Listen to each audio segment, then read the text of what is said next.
We've got some massive breaking news, all to deal with how the United States and the UK are meeting with a massive potential announcement tomorrow in the United States. And it's all connected onto what the US has been doing with the Genius Act and stable coins. And it's all together with how the UK has been plotting to get a CBDC, even though they left the EU, and we've seen the development come in all together. We're going to put all of this story together here all today. But first, we got to go over the first initial announcement that there is going to be a major US and UK partnership in the crypto space where they're going to partner in on the annual task force for crypto regulation and cooperation. Now, for those of you who don't know, this is one of the most strict jurisdictions when it comes to the crypto space. So we're going to dive in to some of the UK's shortfallings here, but there is going to be a massive political announcement here on Tuesday. We're recording this Monday night.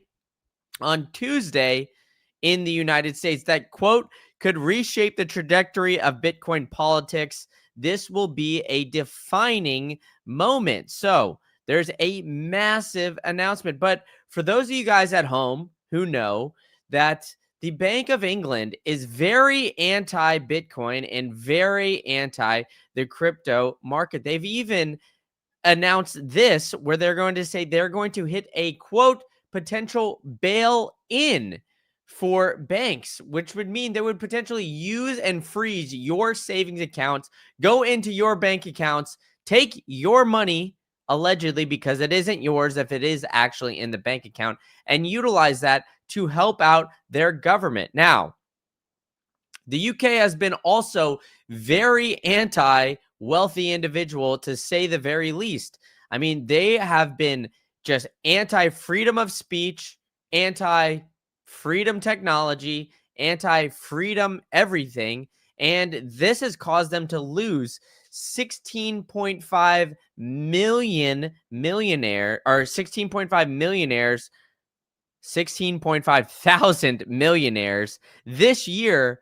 And everybody is just flocking out of this. Now, they've even got this, quote, UK watchdog speeding up crypto approvals because they're facing calls to be more accommodating, because UK has been very anti Bitcoin and, quote, crypto here, right? So they've basically said through all of this that they are very anti getting out of the banking system, but they've said that a deposit is essentially a loan in this bank account. We've got people in the chat already chattering that up. And with this, the US and the UK would potentially have a joint task force to explore crypto, collaboration. And this should be very worrisome because the UK is just essentially anti-freedom, and we'll get into more of that here in a minute. But the United States has been friendly to a certain extent, but I, for one, will be lining out how the connection of Tether and the Genius Act, all of this, I've been saying to you guys for a minute. So make sure you guys are subscribing for me. But this is all very worrisome of the actual development, because stablecoins have always been a potential backdoor issue, in my opinion. And I think that the stablecoins could be used as a backdoor CBDC. Now, with this, right, the U.S. Treasury Department said that cross-country efforts taking place would already establish the UK and U.S. financially working group.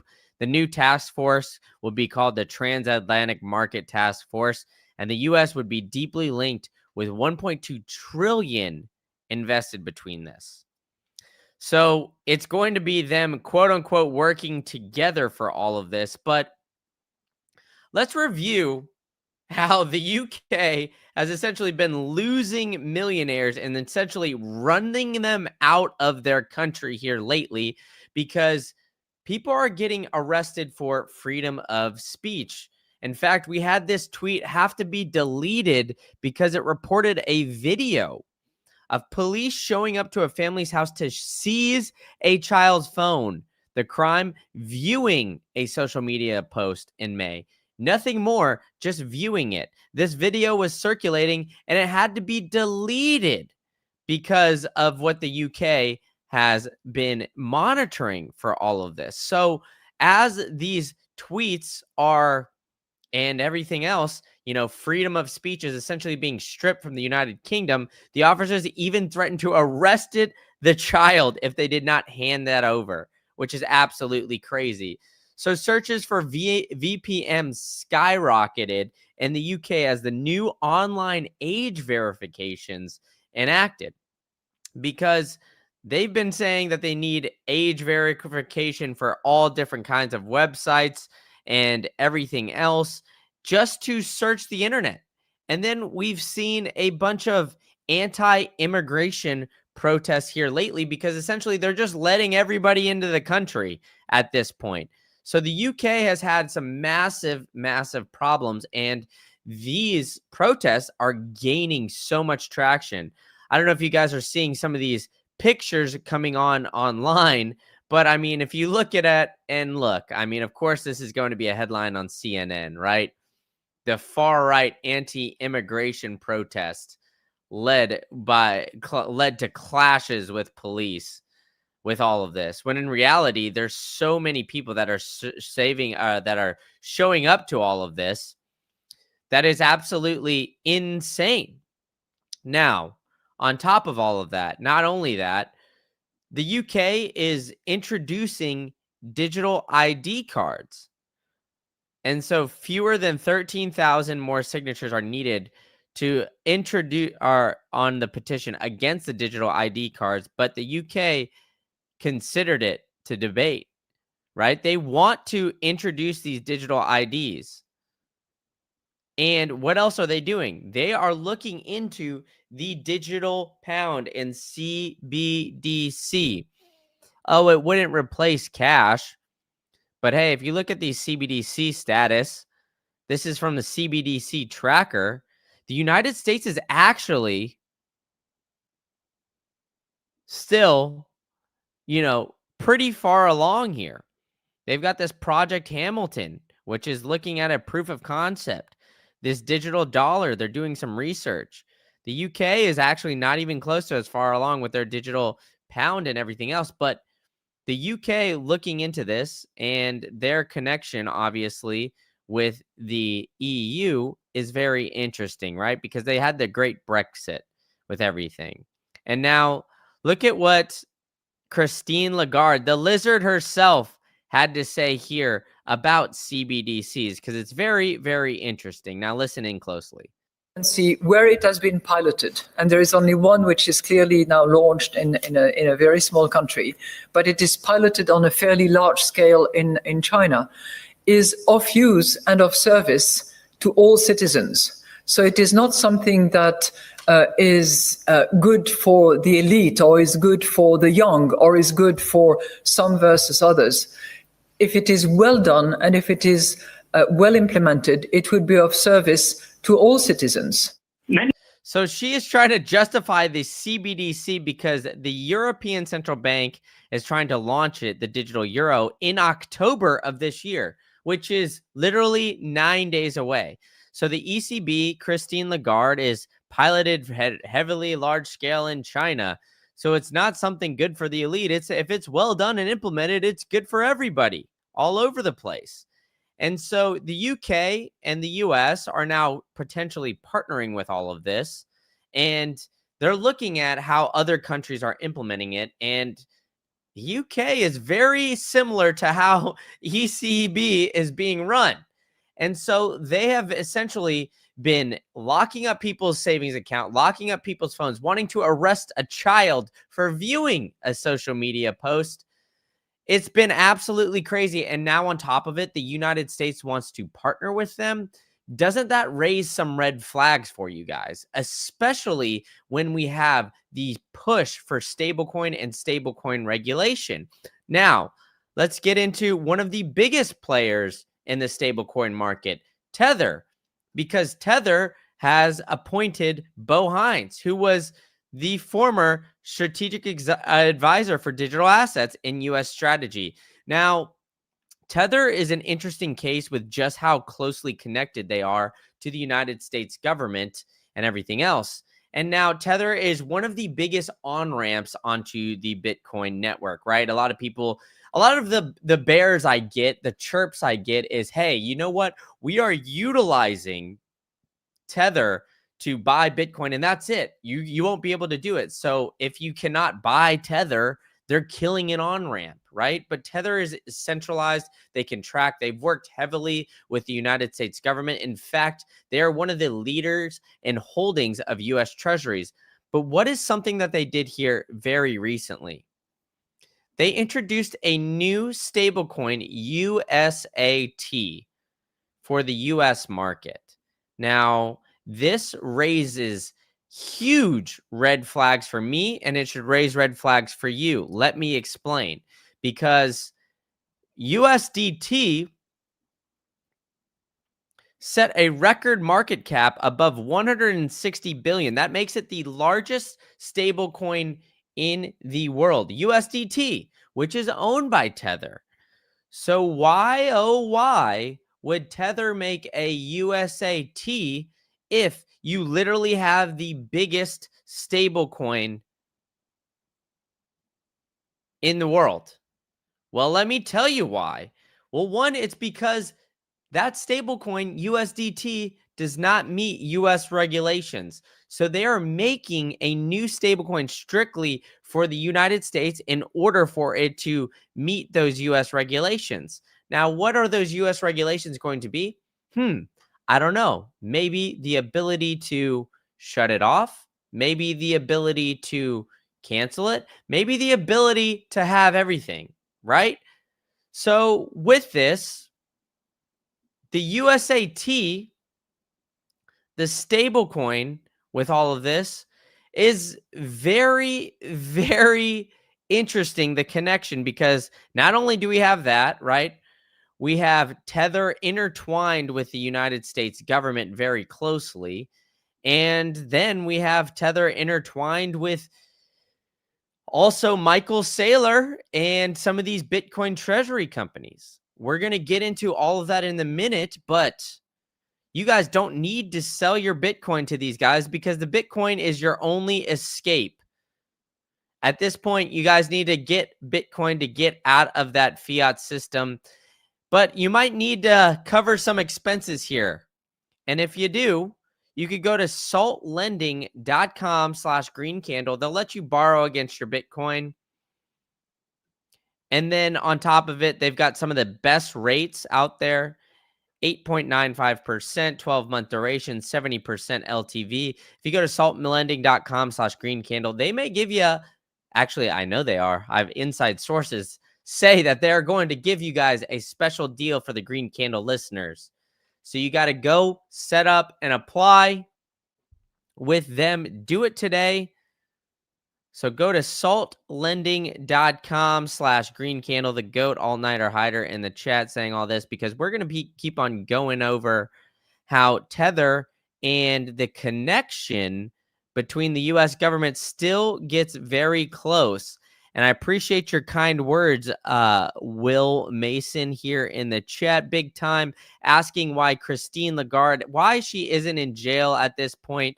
I mean, it's ridiculous. If you look at the outlining of the ECB, what she is saying with all of these things, I mean, she's actually come out and said that they are going to use the savings accounts of Europeans, that they're going to use the checking accounts of Europeans and utilize that money to invest into products and companies that they see as a positive for the ECB. So they're not even going to let you invest your own money in places where you see fit.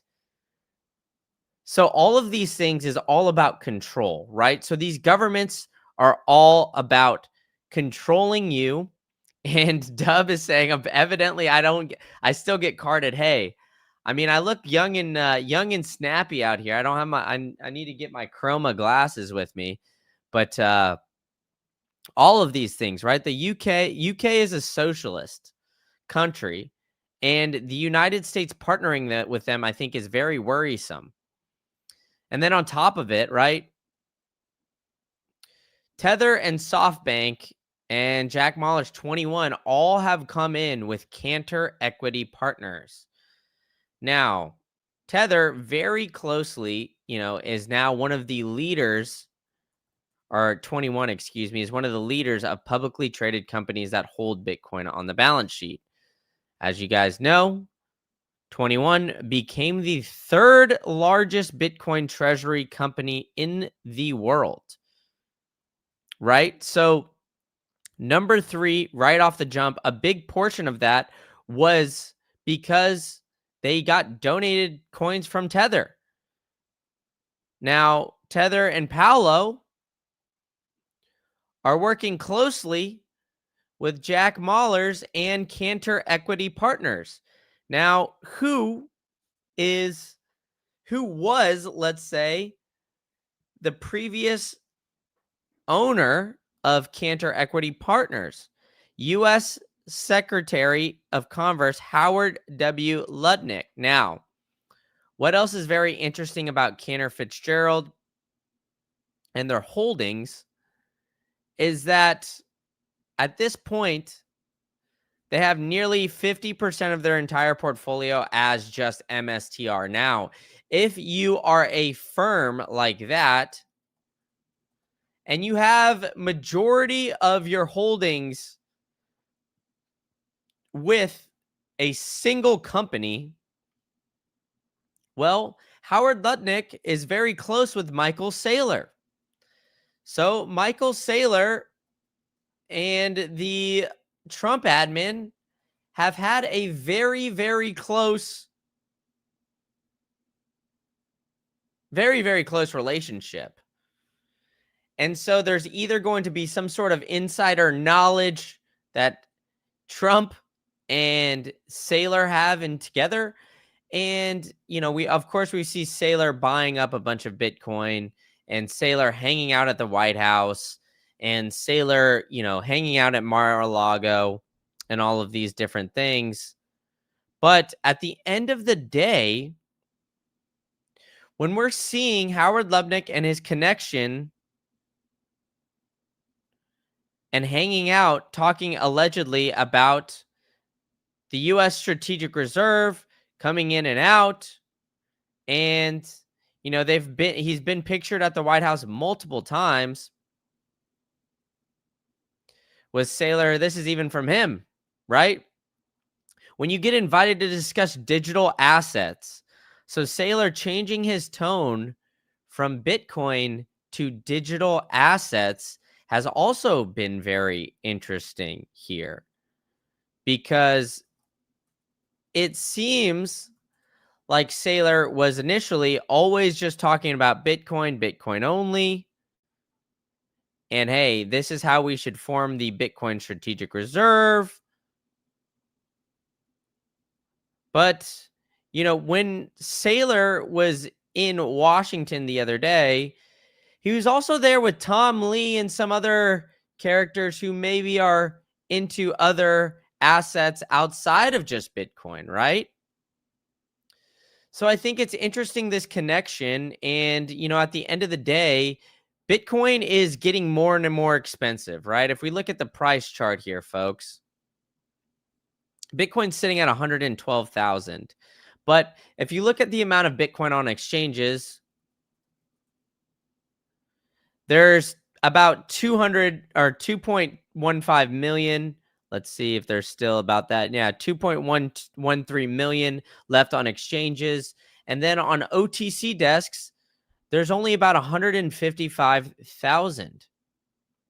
Now, if we take a step back and we look at just from treasury companies and what we're seeing here today, we see 4 public companies alone stack $1.4 billion worth of Bitcoin. Now, that's basically the daily supply just from 4 publicly traded companies. So with the increase in demand that we see from these publicly traded companies, something's going to have to give, right? We're going to have to see the United States find out another way to get Bitcoin. And who is the largest institutional holder of Bitcoin? Well, they bought 10% of Intel. I don't see Intel on here. But look, we see Strategy at 639,000 Bitcoin. Next week, they'll pass that $640,000 mark, or 640,000 Bitcoin mark. Excuse me. And we'll continue to see the potential of this lockdown. And then as we see this connection between the UK and the United States increase, especially in the crypto space, these guys are going to be looking at ways that they could essentially get as much Bitcoin as possible.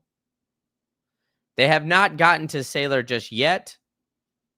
But, I mean, seeing the US line up with the UK and some of these other members, it should be startling. Like, the UK is all about freedom. This is not a situation where we need to be working with these kinds of countries that essentially monitor every little thing that you do. And this meeting that Scott Bessent had, where Scott Bessent has already said, oh, the US is not going to buy Bitcoin. And the US Treasury did not explicitly say whether the task force was related to any crypto-related legislation in Congress, framework for payment, such as a law, but under the law, the US Treasury is required to draft regulations for implementation. And who was there the other day with the United States? Oh, well, we did see Brian Armstrong hanging out in the United States, or in DC, excuse me, not just the United States, but hanging out in DC, where he said, oh, we were discussing all of these things. Well, he's a publicly traded company that they're talking about all of these different aspects, right? Publicly traded company, potentially a big spook, who literally has said that they have cooperated with authorities on multiple occasions. Same with Tether,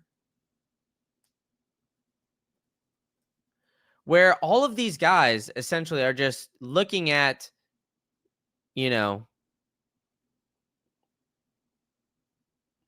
looking at ways to monitor. I mean, look at this. Tether proactively assists the U.S. Department of Justice in criminal investigation and victim recovery.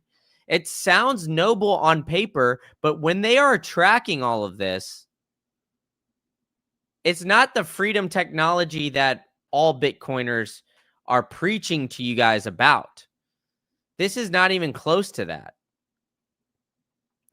Right? So this freedom technology that we do have the ability to hold, you guys need to be, holding it in self-custody. And the best way to do it, I believe, is using a Trezor. I've got mine, the Safe 5, literally sitting right next to me. Now, you guys can go use, last time I showed you guys the Trezor Safe 5 and using the promo code GreenCandle5. It wasn't up yesterday, hand up, but it is up today. We went and we checked. I had a discussion with them. So you guys all in the chat can go and do this and apply. Get 5% off your entire order. And you guys got to get your Bitcoin off exchanges and get it safe, because we've got plans out here potentially to monitor your savings and how you're moving your money. I mean, we already saw it already with, up in the Great White North. We're also on YouTube, so I'm not going to go too much into detail with that. But you guys all know what happened 4.5 years ago when a group of workers did not want to work or do not want to get a certain thing in order to work. So then you can go to cryptosteel.com/greencandle. Do that today, because even if you guys don't have or are not going to get a Trezor, you want to get some other hardware wallet or, get something else, please get put your seed phrase on something other than paper and get it into storage like this. Crypto Steel, they have tamper seals as well. So you could tell if somebody goes and opens all of this. Whereas the other punch plates out there, if somebody gets your punch plate, they could just look at it, right? These Crypto Steels, they have tamper seals, so you can tell if somebody opened it, potentially tried to steal your seed phrase. And it's extremely important that you have this backed up, because even if you lose your hardware wallet, you can still access your Bitcoin if you have your seed phrase. And the best and easiest way to do that is Crypto Steel, because you do not need any sort of hammer or additional equipment. And when we're looking at Bitcoin's price at 112,000, like we're doing here today, folks. Oh, and on Crypto Steel, you can use promo code Green Candle, the number 10, or Green Candle, for 10% off. So yeah, don't forget, go to that link right there, get yourself a Trezor, then go to cryptosteel.com/green candle, or the link All Nighter Hider put below. Do those things and get it off an exchange ASAP, because the censorship is real. They're getting people to delete these tweets. And, we're seeing some nefarious characters, to say the very least, playing a role with this. So when they're monitoring all of these guys, right? I mean, we have to just be very cognizant of what the hell is going on, because now it's all of these different big players, let's call them, coming in and looking into Bitcoin, and seeing it as a value proposition. I mean, these guys are not your friends, folks. I mean, we've seen it already, right? We see all these guys, like I lined out to you guys yesterday, JP Morgan and Jamie Dimon. They absolutely hate MSTR. But one of my favorite charts to show you guys is that, hey, MSTR strategy. Who's one of the biggest holders? JP Morgan. And what does JP Morgan have to say about stable coins? Jamie Dimon is extremely bullish on stable coins. He's even gone as far and says he's a believer in stable coins. So Jamie Dimon, who is completely against Bitcoin, is fully all in on stablecoin. And so we see Jamie Dimon, JP Morgan, all of these guys, they are now offering Bitcoin services for their clients, because their clients are asking for it. Their clients are begging for it. And Jamie Dimon is coming out and literally saying the most negative things on Bitcoin. He's been saying things like it's rat poison, it's worthless, it's a fraud. Here we go. He said for years it's called it worthless, a fraud, a pet rock, decentralized Ponzi scheme. At least he recognized it's decentralized. He said he would shut it down if he was the government. He's been criticizing it since 2017. I mean, Jamie, let's look at the price in 2017. I can't even just do 5 years ago. I have to do all time. I mean, Jamie, if I was criticizing Bitcoin when, it was like $1,000 and I still didn't buy when we're sitting here at 112,000, I would be a little salty too, Jamie. But regardless, he, in this past year, has switched up. He's allowed client access starting in May. He's separating his personal versus the corporate views, allegedly, right? But either way, his personal views are saying, oh, he's a believer in stablecoins. These guys are not your friends, right? Even the other day, he went on C-SPAN and was saying, I'm a major skeptic on crypto tokens when you call currency like Bitcoin. They are decentralized Ponzi schemes. He literally said this 2 days ago when he's coming and speaking about all this. But the reality is he's having to keep a close eye because of what these corporations are doing. and the connection to the US government. But either way, all of these guys, right? They are not your friends. I cannot say it enough. The government, when they are looking at all of these things, Bitcoin and this major announcement that is allegedly coming tomorrow, we need to keep a close eye on it because the close partnership with the UK is extremely dangerous. Extremely dangerous. Because the US dollar is in a tough spot, but the White House has said, oh, we'll give a major speech tomorrow, right? I mean, that's what keeps coming out of the White House. Is these guys keep looking at it and saying, hey, you know what? Oh, this is a positive thing. We're going to be the first Bitcoin president. We're going to see and buy all these things, right? And Trump has backed Bitcoin, and Saylor predicted this 500,000 with the US Strategic Reserve. But I mean, what has happened, right? We haven't seen any new Bitcoin buys. All we have seen is the United States move seized Bitcoin into a strategic reserve. Now, Cynthia Lummis talked about this and talked about her plan to go and buy Bitcoin. And she said that her, crypto tax bill would put a level playing field for digital assets. Now, we've been highlighting this entire time on this channel, so make sure you guys are hitting the subscribe button for me. But it's very interesting how they all have changed their tone. Originally, it was Bitcoin, it was crypto, then it was Bitcoin, not crypto, making sure to differentiate between the two. Now they're all moving into digital assets. There has to be a reason for that. There has to be a reason. Who's in their pockets? Right? We've seen Trump's crypto donations increase by crazy. I mean, we saw XRP donating to Trump. Ripple donated $5 million in XRP to Trump at Trump's inauguration. Brad Garlinghouse did all that. I mean, these things are centralized. Literally, 60%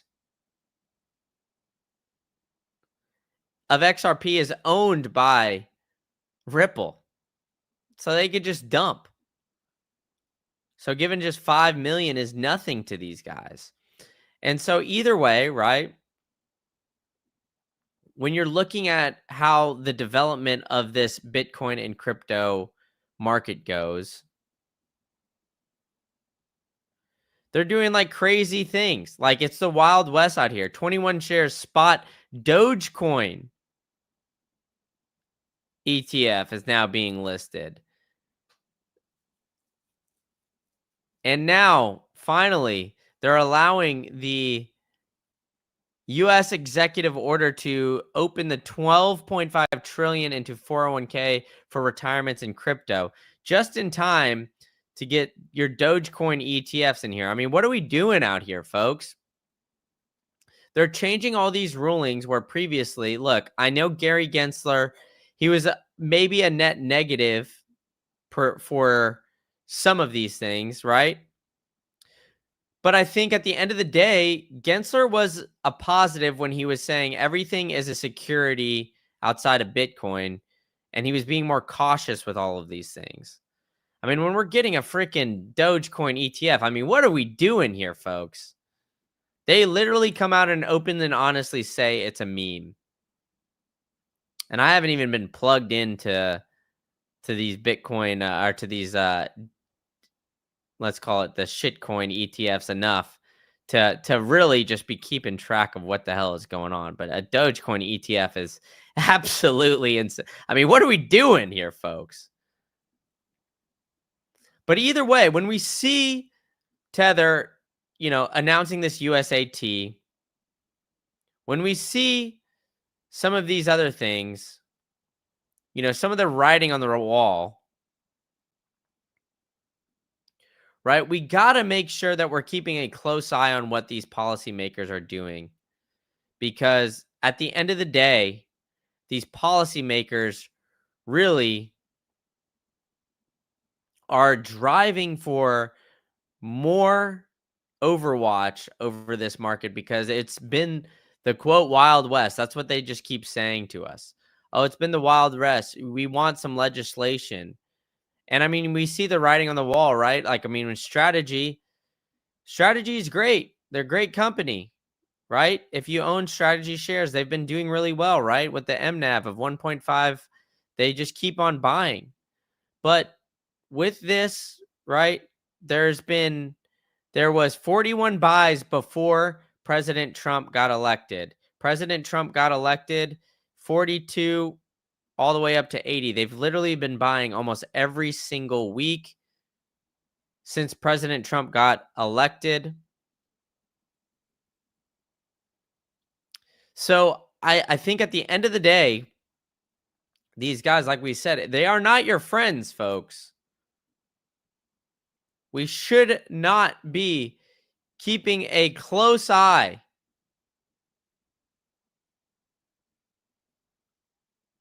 on just the price. We should be keeping a close eye on everything that these policymakers are doing, the meetings, the UK, how these guys, oh, it's going to be great. The UK and the United States, they're holding all this. But the UK protests, I mean, the media is telling you guys that, hey, it's a far right.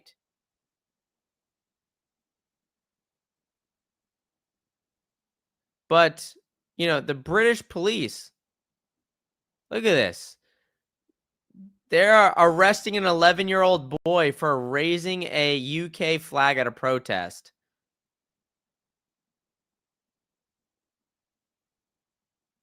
An 11-year-old boy. I mean, and this is the country that we want to partner with. Does that really make sense when it comes to freedom technology? To me, folks, it seems like these things, and then the way that it's getting reported these days, I mean, look at this thing, right? CBS is reporting that free speech protests, this is the right-wing marches. I mean, look at these people. Like, it is massive amounts of people just swarming the streets here to protest for free speech and anti-immigration and just opening up. And we're seeing how many millionaires are just flooding out of the UK. But hey, you know what? Let's partner up with them. That makes a whole lot of sense when they are really looking at the digital pound and trying to open it up. I, for one, am very worrisome of all of this. Make sure you guys are hitting that subscribe button. Tell me in the comments, what do you think? Am I out of line? Am I absolutely crazy for all of this? But I think, like Dub is saying, right? Freedom isn't free. Don't make America Britain again. Great Britain again. I mean, exactly. Like, this thing is, it is very worrisome. Like, I mean, we can have politicians that we come in and we say, hey, you know what, you've been a positive for the net, for everything, but things can change in an instant here, folks. Make sure you guys are hitting that subscribe button, telling a friend to tell a friend.